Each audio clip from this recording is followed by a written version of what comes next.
तो आज हम लोगों को नया चैप्टर स्टार्ट करना है, थर्मोडायनेमिक्स। थर्मोडायनेमिक्स काफी इंपॉर्टेंट चैप्टर है, हर कंडीशन के लिहाज से, बोर्ड के लिहाज से, किसी भी लिहाज से काफी इंपॉर्टेंट है। इसका वेटेज ज्यादा है। इसमें जो है कुछ केटीजी के कॉन्सेप्ट भी लगते हैं, जो कि आपको बता दिया हूँ। आइडियल गैस इक्वेशन वगैरह होता है, पीवी इक्वल टू एनआरटी, और ग्राफ का भी जरूरत पड़ती है। ग्राफ जैसे उसमें आपने प्लॉट करना सीखा है, तो इसमें भी ग्राफ के कहीं कहीं प्लॉटिंग करनी पड़ सकती है, और कहीं कहीं दिया रहेगा तो अपने आप आपको उसको वो करना रहेगा, देख करके जो है ग्राफ को अगर दिया देख करके जो पूछ रहा होगा निकालना होगा। तो थर्मोडायनेमिक्स में जो है देखिए, केमिस्ट्री के थर्मोडायनेमिक्स से इसमें थर्मोडायनेमिक्स से आपका वो मत करेगा, साइन कन्वेंशन डिफरेंट आएगा, ठीक है। और दोनों में ये डिफरेंस है। तो आप जो है साइन कन्वेंशन अगर आप वहां देखिएगा, यहाँ देखिएगा तो उल्टा आ जाता है थर्मोडायनेमिक्स, ठीक। अब थर्मोडायनेमिक्स में जो है सबसे पहले इसमें थर्मोडायनेमिक वेरिएबल्स क्या क्या है, क्या क्या है थर्मोडायनेमिक्स वेरिएबल, थर्मोडायनेमिक वेरिएबल्स। तो ये वेरिएबल्स वही हैं जो भी आपको केटीजी ने बताया। इसमें प्रेशर, वॉल्यूम, टेम्परेचर, मास, डेंसिटी रो एक्सेट्रा, जो भी और आ जाएगा, ठीक। थर्मोडायनेमिक वेरिएबल के बाद इसमें फिर जो हमको पढ़ना है, इसमें एक तो इसमें थर्मोडायनेमिक इक्विलिब्रियम। थर्मोडायनेमिक इक्विलिब्रियम से पहले हमको देखना पड़ेगा, कुछ और इक्विलिब्रियम समझने पड़ेंगे।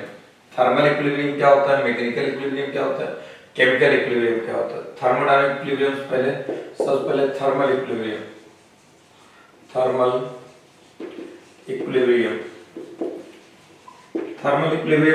क्या है। थर्मल इक्विलिब्रियम में जब अगर दो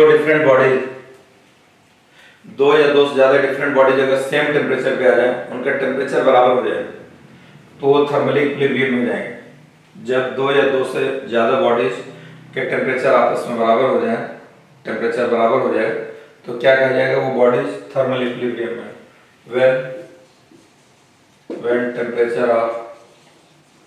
when temperature of two bodies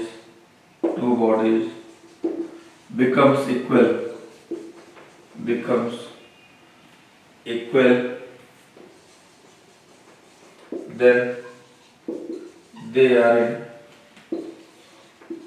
thermal equilibrium.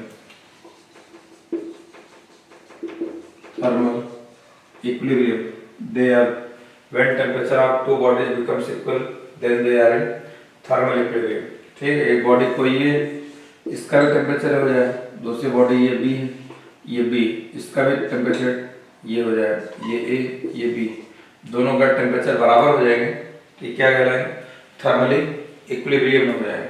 Thermally ये दोनों बॉडी इक्विलिब्रियम में आ जाएंगे।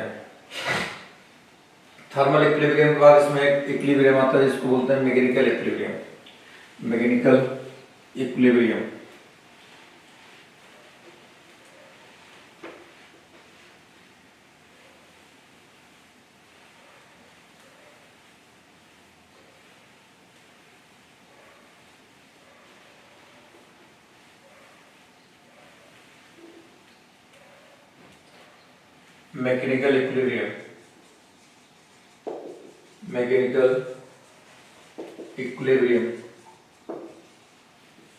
इक्विलिब्रियम उसको बोलते हैं जिसमें नेट फोर्स जीरो। इक्विलिब्रियम मतलब ही पता है आपको, बताया था। इक्विलिब्रियम मतलब ये होता है net force zero. Forces are acting on the body but resultant will be equal to zero. Net force zero, और ये तो खाली इक्विलिब्रियम हो जाएगा। मैकेनिकल इक्विलिब्रियम में नेट टॉर्क भी जीरो हो जाएगा, नेट टॉर्क ये भी जीरो हो जाएगा। Net torque zero, net force zero, ये कहलाएगा मैकेनिकल इक्विलिब्रियम कहलाएगा। मैकेनिकल इक्विलिब्रियम जो हो जाएगा, इसमें net force zero, net torque zero, mechanical equilibrium, ठीक। मैकेनिकल इक्विलिब्रियम के बाद आगे कहलाएगा chemical equilibrium.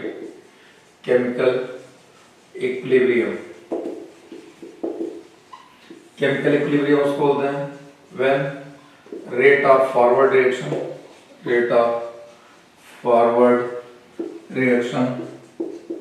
is equal to rate of backward reaction, ठीक है, is called chemical equilibrium, chemical equilibrium. या और mass of reactant equal to mass of product, mass of reactant ये इक्वल टू हो जाए मास ऑफ प्रोडक्ट, तब भी ये केमिकल इक्विलिब्रियम कहलाएगा। ये चीजें। अब इसके बाद हमारा आता है thermodynamic equilibrium, thermodynamic equilibrium, thermodynamic equilibrium. Thermodynamic equilibrium उसको बोलते हैं, थर्मोडायनामिक इक्विलिब्रियम। जब किसी सिस्टम पे जब कोई सिस्टम मैकेनिकली, केमिकली और थर्मली तीनों इक्विलिब्रियम एग्जिस्ट कर रहे हों, जब कोई सिस्टम पे थर्मल इक्विलिब्रियम, केमिकल इक्विलिब्रियम और मैकेनिकल इक्विलिब्रियम तीनों इक्विलिब्रियम अगर एग्जिस्ट कर रहा होगा तो उसको बोलते हैं, वो कहलाएगा थर्मोडायनामिक इक्विलिब्रियम कहलाएगा।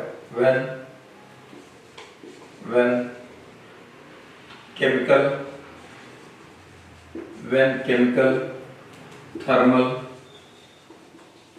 and mechanical equilibrium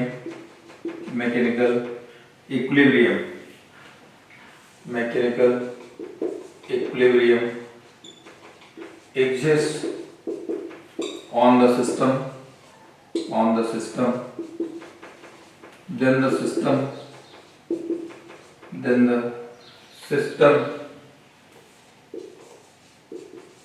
system is in thermodynamic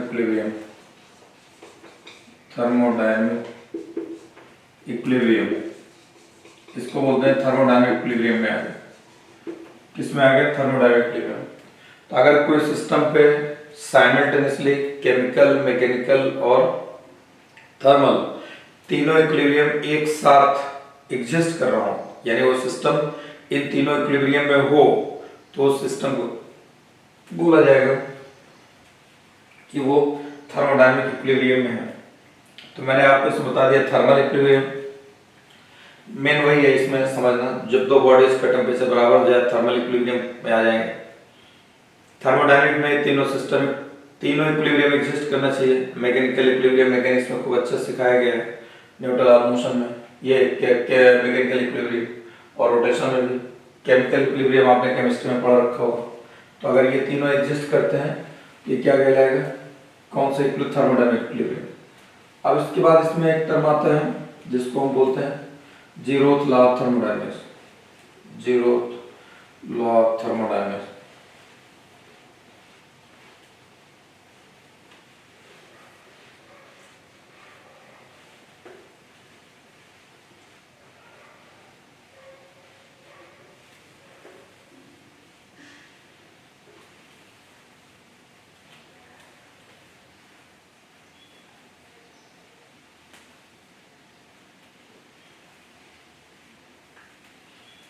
इसके बाद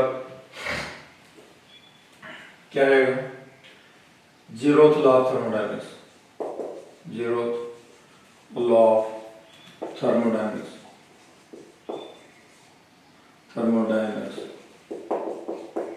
zeroth law of thermodynamics. Zeroth law of thermodynamics की ये कहना है, अगर कोई तीन बॉडीज हों, जैसे ये तीन बॉडी, एक ये, एक बी और एक सी, ये तीन बॉडीज में ले लिए, ठीक, ए बी सी। अगर ये बॉडी और ये बॉडी थर्मल इक्विलिब्रियम में है, ए और बी थर्मल इक्विलिब्रियम में है, अगर ए और बी थर्मल इक्विलिब्रियम में है, यानी इनका दोनों का टेम्परेचर अगर बराबर है, ये दोनों थर्मल इक्विलिब्रियम में आ जाए, और ए और सी थर्मल इक्विलिब्रियम में आ जाए, ए और सी ये दोनों थर्मल इक्विलिब्रियम हो जाए, ए और बी थर्मल इक्विलिब्रियम में है, ए और सी थर्मल इक्विलिब्रियम, ये आपस में थर्मल इक्विलिब्रियम मतलब इनका टेम्परेचर बराबर हो गया, इनका टेम्परेचर बराबर हो गया। कह रहा है बी और सी आपस में थर्मल इक्विलिब्रियम में होंगे, ये और ये थर्मल इक्विलिब्रियम में है, ये और ये थर्मल इक्विलिब्रियम में है। कह रहा है कि अब बी और सी ये थर्मल इक्विलिब्रियम में होंगे, ये क्या होगा?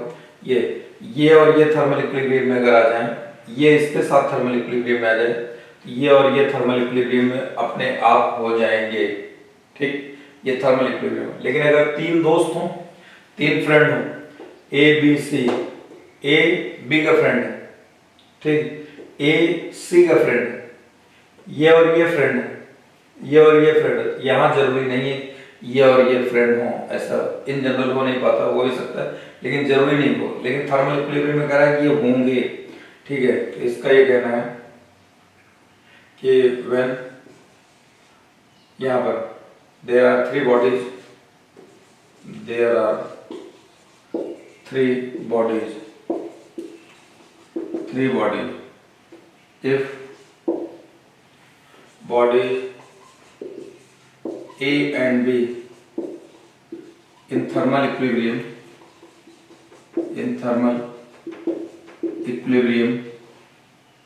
ठीक है, and A and C and bodies A and C in thermal equilibrium, then bodies B and C will be in thermal equilibrium,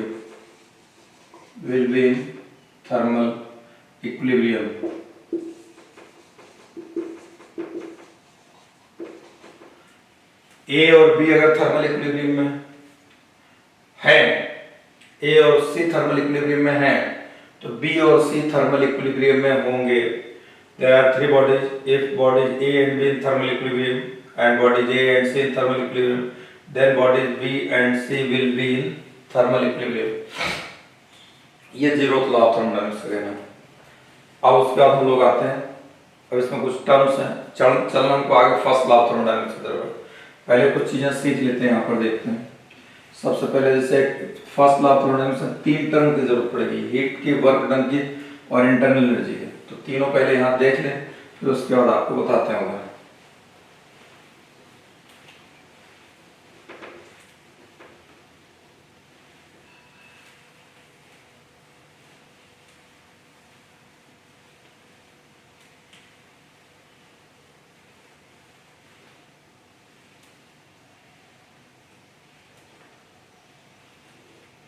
देखिए यहाँ पर सबसे पहले एक टर्म आएगा heat. Heat is a path dependent function, heat is a path dependent function, number एक। Heat जो है पाथ पे डिपेंड करेगा, पाथ लंबा होगा ग्राफ में, हीट ज्यादा होगा, पाथ कम होगा, हीट कम होगा, एब्जॉर्ब होगा, या जो भी रिलीज हो, जो भी होगा। क्यू इक्वल हो जाएगा एम एस डेल्टा थीटा। जब भी डेल्टा थीटा टेम्परेचर डिफरेंस है, जब भी टेम्परेचर में डिफरेंस रहेगा तो अपना फार्मूला लगेगा q equal to m s delta theta. ठीक, ये कब लगता है? व्हेन इन टेम्परेचर डिफरेंस, अगर कहीं भी बॉडी में टेम्परेचर डिफरेंस है तो ये हम अप्लाई करेंगे q equal to m l. ये तब लगेगा ये स्टेट चेंज होते हो, स्टेट चेंज हो रहा होगा, ये तो उस वक्त q equal to m l लग जाएगा।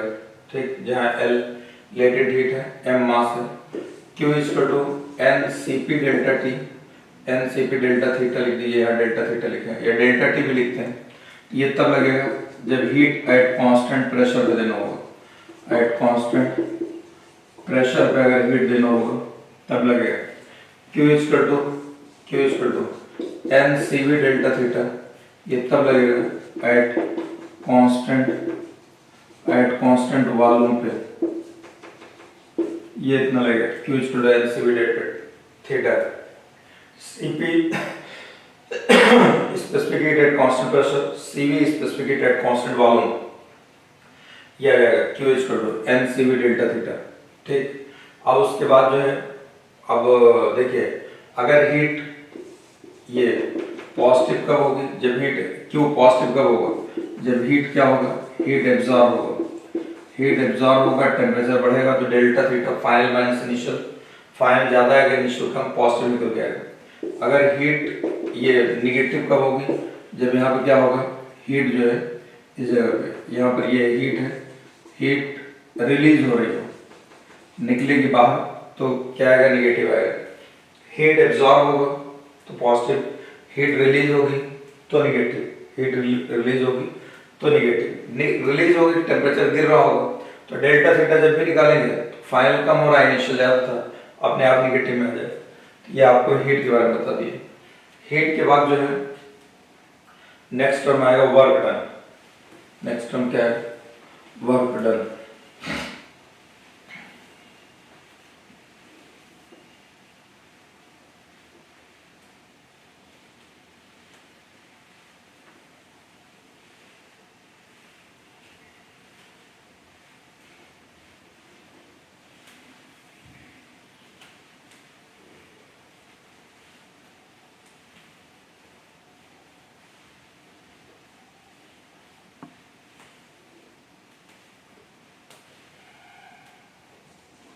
वर्क डन, वर्क डन ये भी पाथ डिपेंडेंट फंक्शन है, path dependent function, path dependent function work done. Work done जो है पाथ डिपेंडेंट फंक्शन है।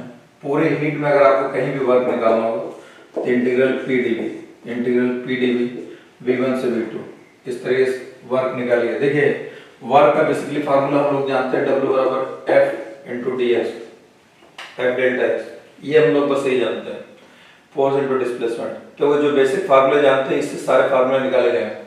अब ये कैसा है, ये प्रेशर और वॉल्यूम को मल्टीप्लाई वर्क डन देता है, ग्राफ पढ़ाते हो पीछे आपको बता चुके हैं।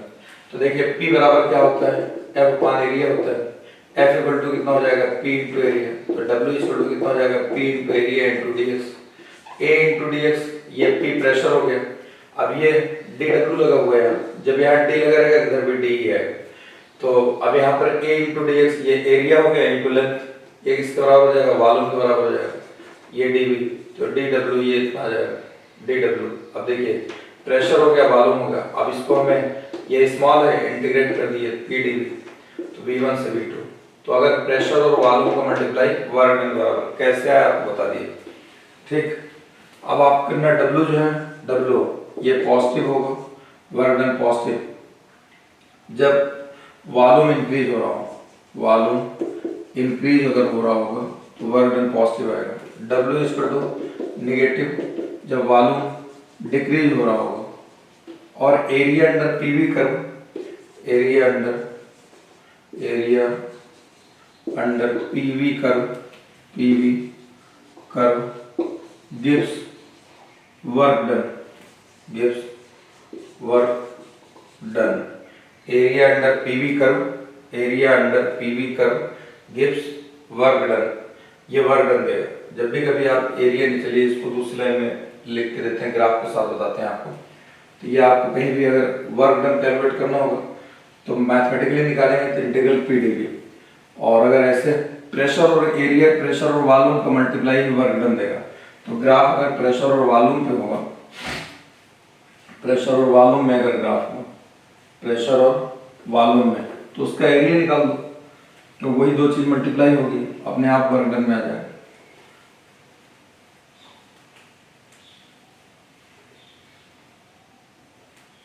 तो यहाँ पे देखिए ये आ जाएगा एरिया अंडर, ये भी आपको लिख के दिया, area under PV curve gives work done. देखिए हमने आपको बताया dW बराबर क्या होगा, dW equal to p dv, या W बराबर क्या हो जाएगा, इंटीग्रल पी डीवी हो जाएगा, W equal to integral p dv, या W इक्वल टू हो जाएगा पी डीवी के बराबर आ जाएगा। W equal to dW equal to p dv, W निकालेंगे इंटीग्रल लगा के पी डीवी, यानी प्रेशर, यहाँ पर D जो लगा हुआ है वो वॉल्यूम के साथ लगा हुआ है, जिसके साथ D लगा होता है उस एक्सेस की तरफ का एरिया निकाला जाता है। जैसे इधर प्रेशर, वॉल्यूम, किसके साथ D लगा हुआ है, वॉल्यूम के साथ D लगा हुआ है। वॉल्यूम को हमने किधर ले लिया, एक्स एक्सिस पे ले लिया, किस तरफ ले लिया, एक्स एक्सिस पे, तो इसके साथ वॉल्यूम के साथ D लगा हुआ, तो जिधर वॉल्यूम होगा उसी साइड का एरिया निकाला जाएगा। जिससे ग्राफ ये इतना है, अब एरिया इधर निकाला, इधर भी निकाल सकता है लेकिन P इधर है, तो प्रेशर के साथ जिसके साथ डी लगा होता है उस वो ये जिस एक्सिस पे जाएगा उस एक्सिस की तरफ का एरिया निकाला जाएगा। ये एक्स एक्सिस पे इधर का एरिया, ये डीवी हो जाएगा, ये इतना, ठीक, और ये प्रेशर पी हो जाएगा, तो एरिया कितना आ जाएगा पी इंटू डीवी। यूनिट देखिए न्यूटन पर मीटर स्क्वायर, मीटर क्यूब, तो मीटर स्क्वायर से मीटर क्यूब कैंसिल हो गया, 1 मीटर बचेगा, न्यूटन इंटू मीटर ही आएगा, तो ये एरिया आ जाएगा, यही हमारा क्या हो जाएगा वर्क डन के बराबर हो जाएगा पी डी वी। अब अगर मान लेते हैं यहाँ से V1 ये इतना है, यहाँ तक का एरिया निकालना है ये इतना, तो V1 से V2 तक इंटीग्रेट कर दीजिए, ठीक। अब अगर मान लेते हैं जैसे ये देखिए, जैसे अगर यहाँ पर, अच्छा अगर यहाँ से आते देखिए तो वॉल्यूम बढ़ भी रहा है। अब अगर जैसे ये V इधर है, P इस तरफ, अगर ये ऐसे इधर का एरिया निकाल लीजिए इतना, अब ये ग्राफ इतना था, ग्राफ इतना है, एरिया यहाँ से यहाँ तक निकाल जाए, ये अब एरिया निकालिए क्या बन जाएगा, ट्रेपीजियम बन रहा है, ट्रेपीजियम का एरिया निकाल दीजिए, ये V इधर है, अगर हमारा V इस तरफ होता है, V इधर P इधर, ग्राफ अगर ऐसे रहता है जैसे है यहाँ, तो एरिया हम इधर निकालते हैं ऐसे, ठीक, जिस साइड भी जाएगा उसे साइड का एरिया निकाला जाएगा। अगर इसमें देखिए यहाँ पर नंबर एक चीज, नंबर दो चीज ये है, अगर P इधर V इस तरफ, अगर ये ऐसे रहेगा, अगर ये V हमने इधर ले लिया, अगर ये क्लॉकवाइज आएगा, क्लॉकवाइज बशर्ते V किधर हो एक्स एक्सिस में, इसमें वर्क डन पॉजिटिव आ जाएगा, V इधर होगा तो वॉल्यूम बढ़ रहा है ना, देखिए यहाँ से। अब यहाँ पर P और V के बीच में अगर हम ग्राफ देखते हैं, P इधर V इस तरफ, V इस तरफ, P इधर V इस तरफ। अब यहाँ पर अगर ये एंटी क्लॉकवाइज आ जाए, एंटी क्लॉकवाइज मतलब ये ऐसे, ये अगर ऐसे आ जाए, ये भी जो भी है ये एंटी क्लॉकवाइज, इसमें वॉल्यूम घट रहा है, सबसे ऊपर वाली लाइन ये, तो वॉल्यूम घट रहा है, तो वॉल्यूम यहाँ पहले यहाँ पे था, यहाँ आ रहा है, ये घट रहा है, इधर बढ़ रहा है, लेकिन ये एरिया कम आएगा, इसका एरिया ज्यादा आ जाएगा, इस वाले लाइन का एरिया पूरा ज्यादा आ जाएगा, तो यहाँ पर ये एंटी क्लॉकवाइज हो गया, एंटी क्लॉकवाइज, और V इधर ही है इसमें V इधर होना चाहिए एक्स एक्सिस पे, तो एंटी क्लॉकवाइज पे वर्क डन क्या आ जाएगा, नेगेटिव आ जाएगा, वर्क डन नेगेटिव आ जाएगा, ठीक। यहाँ पर ये इधर, अब हम उल्टा कर दें, वॉल्यूम इधर ले रहे हैं, प्रेशर इस तरफ कर दें, अगर वॉल्यूम आप y एक्सिस पे ले लोगे और प्रेशर को अगर x एक्सिस पे, तो अगर फिर ये ऐसे रहेगा, ये इधर, अगर ये क्लॉकवाइज रहेगा, तो अब देखिए यहाँ से यहाँ तक जा रहे हैं, तो यहाँ वॉल्यूम इतना है, यहाँ पहुँच गए तो वॉल्यूम घट गया, तो अब अगर ये क्लॉकवाइज रहेगा, क्लॉकवाइज, तो इसमें वर्क क्या आ जाएगा, नेगेटिव आ जाएगा, क्या आएगा वर्क, नेगेटिव आ जाएगा। यहाँ देखिए अगर इसी चीज को फिर से यहाँ पे बनाया जाइए, वॉल्यूम हमने इधर ले लिया, वॉल्यूम हमने इस साइड ले लिया, प्रेशर इस तरफ ले लिया, और फिर अगर ये इसको एंटी क्लॉकवाइज करते हैं, एंटी क्लॉकवाइज, अब यहाँ पे ये ऐसे, तो यहाँ से यहाँ तक जा रहे हैं, ये वॉल्यूम बढ़ रहा है, ठीक, ये एरिया, अब एरिया इस साइड निकाला जाएगा, वॉल्यूम इधर है, इस पे सबसे दूर वाली लाइन है, सबसे ज्यादा एरिया इसी लाइन का है, इसका यहाँ से आता है, तो ये एंटी क्लॉकवाइज, तो यहाँ पर ये हो जाएगा ये एंटी क्लॉकवाइज, इसमें एंटी क्लॉकवाइज ही आ गया, एंटी क्लॉकवाइज, तो इसमें वर्क डन क्या आ जाएगा, ये पॉजिटिव आ जाएगा, इसमें वर्क डन पॉजिटिव, ये मैंने आपको वर्क डन बता दी, वर्क डन पॉजिटिव, ठीक। और यहाँ पर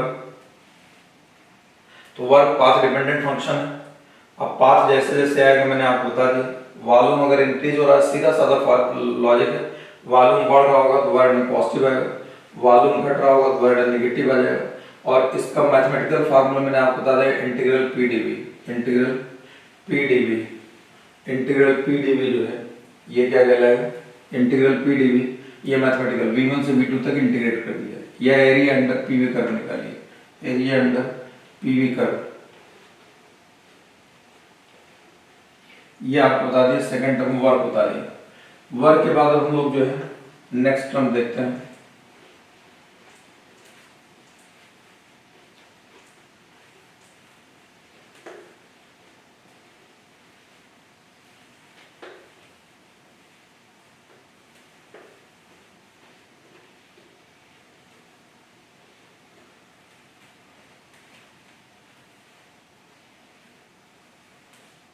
अब इसका इसमें एक टर्म आएगा internal energy. Internal energy, internal energy, internal energy क्या हो जाएगा? इंटरनल एनर्जी यू से डिनोट करते हैं। तो मैंने बताया था इंटरनल एनर्जी एक तो टेम्परेचर डिपेंडेंट है। टेम्परेचर, टेम्परेचर पहले नंबर पर तो आप इसको लिखिए पाथ इंडिपेंडेंट। सबको भी पाथ बताते चले आ रहे हैं, ये पाथ पे डिपेंड नहीं करता है, पाथ इंडिपेंडेंट फंक्शन है। Path independent function, path independent function हो जाएगा नंबर से। दूसरे नंबर पे टेम्परेचर डिपेंडेंट हो, टेम्परेचर डिपेंडेंट, ठीक। तीसरे नंबर पे स्टेट फंक्शन, पाथ पे डिपेंड करेगा नहीं, तो जिस जिस पॉइंट पे बस केवल पॉइंट देखा जाएगा उसको बोलते हैं स्टेट फंक्शन, केवल उस स्टेट पे आएगा, स्टेट फंक्शन हो जाएगा। Path independent, temperature dependent, state function, ठीक। इंटरनल एनर्जी आपको U बराबर होता है half mu r f t. Change in internal energy delta U equal होता है n c v delta t, ठीक। ये डेल्टा थीटा जो भी लिखिए ये बताया। अब अगर इंटरनल एनर्जी देखा जाए, इंटरनल एनर्जी, अब अगर हम कोई यहाँ से V इधर है, P इस तरफ, ठीक। अगर हम कोई ग्राफ ऐसे कोई गैस को यहाँ से यहाँ तक ले जाते हैं 1 से 2 तक, 1 से 2 तक, 1 से 2 तक ले गए, ठीक। या A से B तक ले गए, A से B तक, इसका एक्सप्रेशन क्या है यहाँ से। तो अगर ये ऐसे गया और यह इस तरीके से घूम करके इस तरीके से जाए, ये वाला पाथ फॉलो करे, ये पहला 1 2 3 इतना एक है, A से B डायरेक्ट पहुंच जाए, ठीक। A से B डायरेक्ट पहुंच जाए, एक है यहाँ पर A से B डायरेक्ट पहुंच जाए 2 के थ्रू, एक है ऐसे घूम करके ऊपर जाए 1 वाला पाथ फॉलो करके, एक है ऐसे 3 वाला पाथ फॉलो करके जाए A से B पर। तो इस इंटरनल एनर्जी केवल स्टेट फंक्शन है, यहाँ और यहाँ डिपेंड करेगी, यहाँ कितनी और यहाँ कितनी है।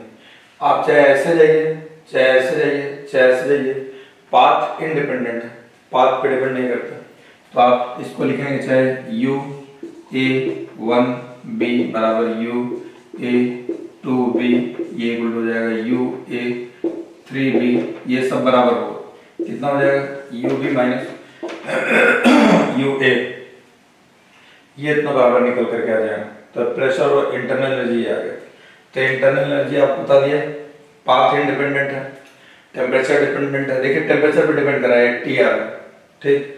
टेम्परेचर कांस्टेंट हो जाएगा तो इंटरनल एनर्जी जीरो हो जाएगी। फिर चेंज इन इंटरनल एनर्जी निकालेंगे तो क्या आएगा, ये जीरो निकल के आएगा। अब इसके बाद आता है फर्स्ट लॉ ऑफ थर्मोडायनेमिक्स। अब इसके बाद जो आता है वो आता है फर्स्ट लॉ ऑफ थर्मोडायनेमिक्स।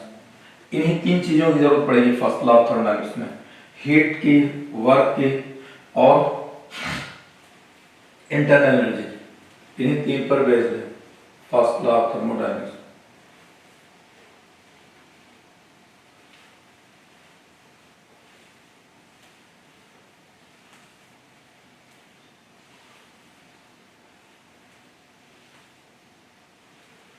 अब फर्स्ट लॉ ऑफ थर्मोडायनेमिक्स में देखिए, first law of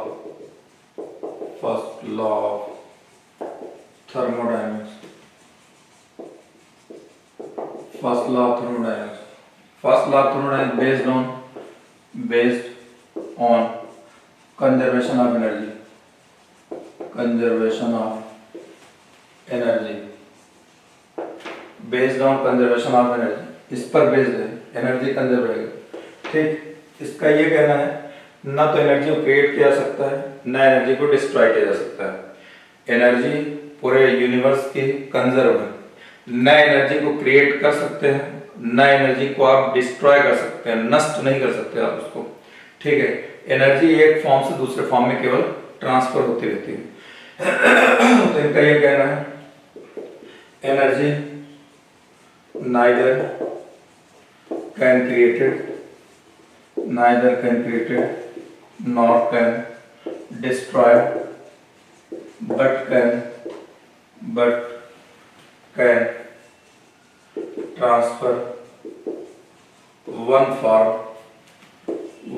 form into another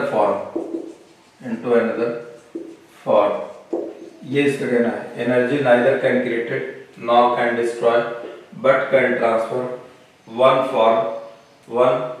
form into another form. एक फॉर्म से दूसरे फॉर्म में केवल ट्रांसफर किया जा सकता है।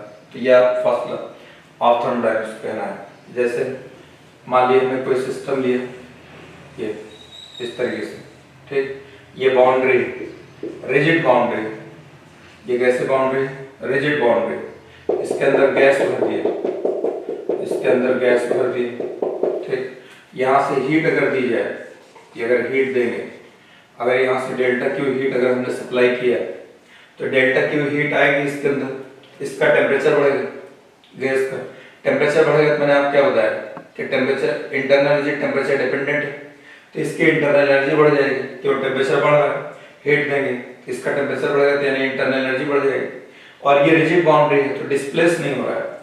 वर्ड बराबर होता है फोर्स इनटू डिस्प्लेसमेंट, जो कि बाद में आता है pressure into change in volume, pressure into delta we. इसका यानी ये फैल भी नहीं रहा तो इसका वॉल्यूम भी नहीं बढ़ रहा है, न बढ़ रहा है न घट रहा है। तो अगर P बराबर W equal to P delta V से देखें तब भी डेल्टा V कांस्टेंट है। अगर डेल्टा V कांस्टेंट हो जाएगा, वॉल्यूम कांस्टेंट हो जाएगा, डेल्टा V जीरो हो जाएगा। तो इससे भी वर्क जीरो आ रहा है। और वैसे भी हम लोग जानते हैं कि जब भी फोर्स इनटू डिस्प्लेसमेंट, ये इसको हीट देंगे तो यहाँ हीट फोर्स आएगा, हीट का फोर्स, हीट जो अपना फोर्स लगाएगा तो ये बाउंडेड हिली नहीं रही है, इधर उधर डिस्प्लेस ही नहीं हो रही, तब भी वर्क डन कितना आएगा, जीरो आएगा।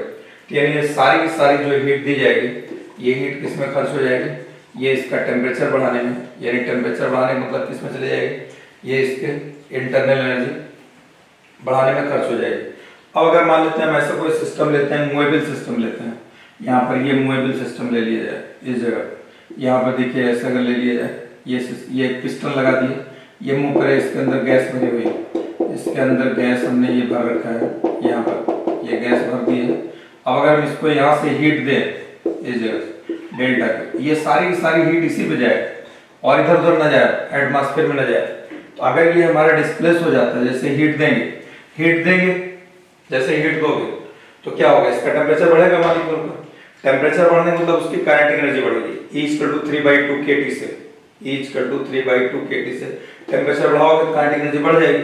काइनेटिक एनर्जी बढ़ जाएगी, दन ये टकराना चालू कर देंगे, इधर इस पे धक्का मारना चालू कर देंगे। अगर ये धक्का मारते मारते ये सपोज कर लो यहाँ पे आ गए, ये इस जगह पे आ जाए, यहाँ पर ये इतना आ जाएगा डेल्टा एक्स, ये इतना अगर मूव करेगा, ये इतना तो क्यों मूव करेगा, प्रेशर की वजह से मूव करेगा, एरिया कांस्टेंट है, A इंटू डेल्टा एक्स, कितना चेंज इन वॉल्यूम आ जाएगा, इतना चेंज इन वॉल्यूम आ जाएगा।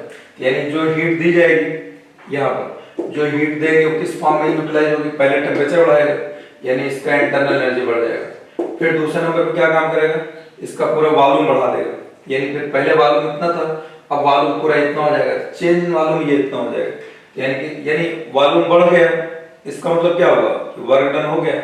यानी जो हीट दी गई कहाँ गई, ये हीट दो फॉर्म में गई, किसमें एक हो जाएगा पहले इसका टेम्परेचर बढ़ाने में, दूसरे वर्क डन में। तो ये फर्स्ट लॉ ऑफ थर्मोडायनामिक्स कहना है, ये डेल्टा क्यू बराबर हो जाएगा डेल्टा यू प्लस डेल्टा डब्ल्यू, डेल्टा क्यू इक्वल हो जाएगा delta u plus delta W.